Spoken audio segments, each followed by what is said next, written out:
कधीच नाही चुकणार तुमचे फेवरेट टीव्ही शोज झी5 सोबत, तेही एकदम फ्री।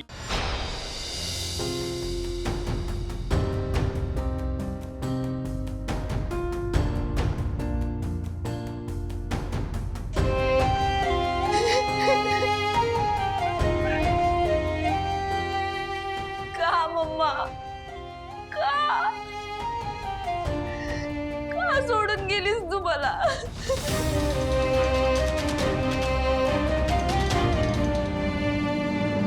हे सगळं त्या भावनामुळे झालंय। चटलडी भावना।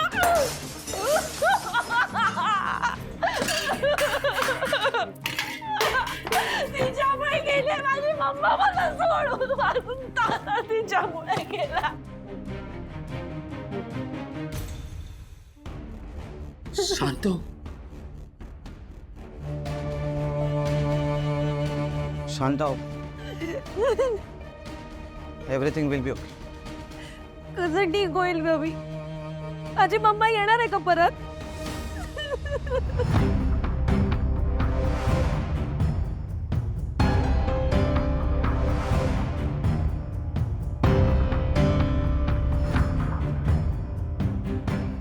आय विश आपण त्यांना परत आणू शकलो असतो.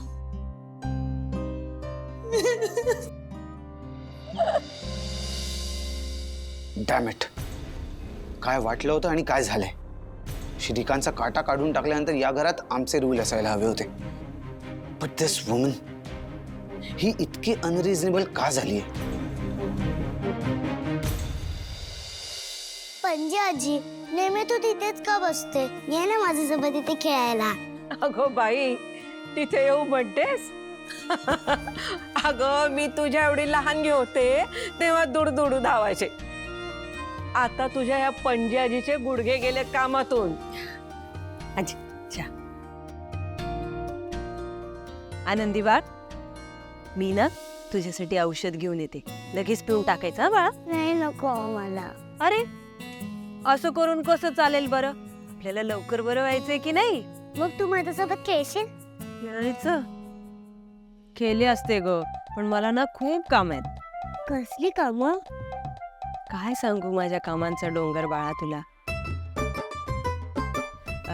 मला की नाही भाजी निवडायची आहे, ती चिरायची आहे, बनवायची आहे, पोळ्या बनवायच्या आहे, कोशिंबीर, आमटी. मग आपण जेवलो की भांडी पडतात ना, ती पण घासायची आहे, लादी पुसायची आहे, झाडू मारायचा आहे. थोडक्यात काय, सासूबाईंनी सांगितलेली सगळी कामं करायची आहेत. मामी, हे सगळे कामं फक्त मुलींनीच का करायचे असतात? हे जर मला माहिती असतं तर मी कशाला घरात कामं करत बसले असते ना. सांग ना मम्मी, प्लीज सांग ना प्लीज. बरे देवा, तर हिला काय उत्तर देऊ बरं मी? अगं बाळा, त्याचं काय आहे ना, सांगते ना. कसे माहितीये का, ही जी मुलं आहेत ना, त्यांना घरातली कामं येतच नाहीत. घरातली कामं फक्त मुलींना येतात.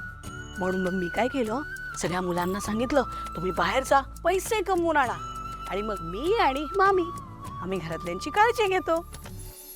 आजी, तू किती छान सांगते. हो की नाही? मग आता आजीचं ऐकणार ना. मामीने काय सांगितलंय, पटकन औषध घ्यायचं. आणि भूक लागली असेल ना तुला? आजी, तुला कसं माहिती? कारण मी आजी आहे ना तुझी, आजीला सगळं माहिती असतं. अगं बाई, मी पण हा.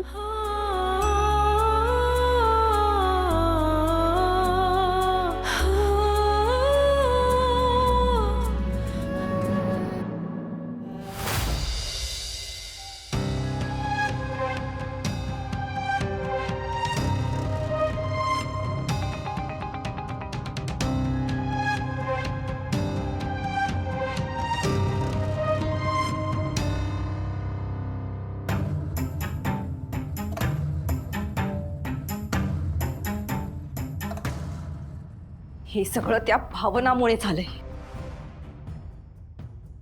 सोडणार नाही मी तिला.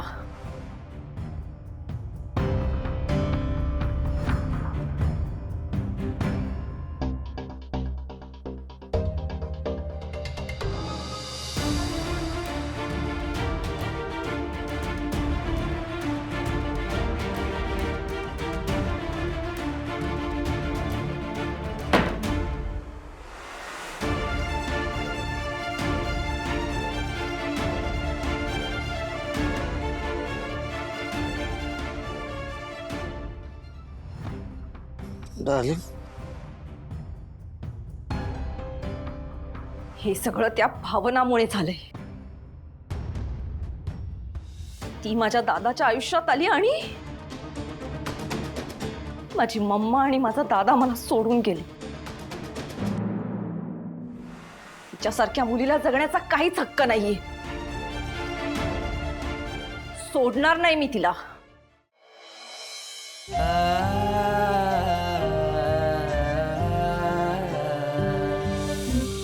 झोपली का ग?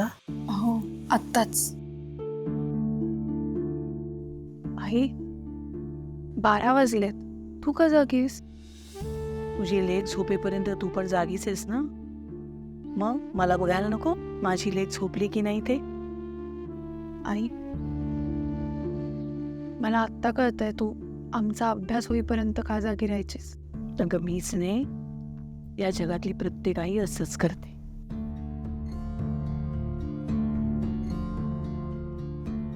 बरी आहे ना गई? तू म्हणाली होतीस खूप बोलकी आहे आनंदी. पण बघ ना, दुःखाचा असं डोंगर कोसळलं बिचारीवर की इथे आलीये तेव्हापासून गप्पच आहे. त्या सोफ्यात बसते, कुणाशी बोलत नाही, एकटक कुठेतरी पाहत असते.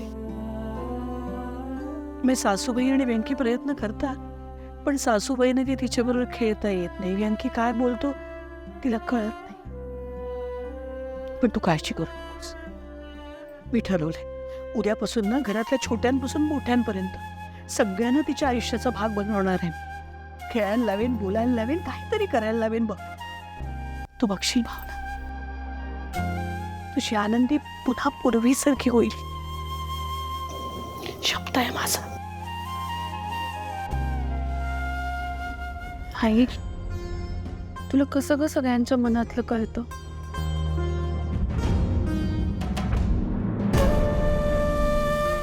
तुझ्यासारखी आई सगळ्यांना मिळायला पाहिजे.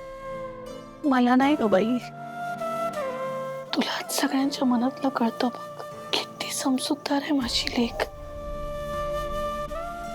आणि फक्त समजूतदार नाही, धीट पण आहेस. खरं सांगू, देवाकडे एकच प्रार्थना करते, तुझ्यासारखी लेक प्रत्येक आईच्या पोटी जन्माला यावी.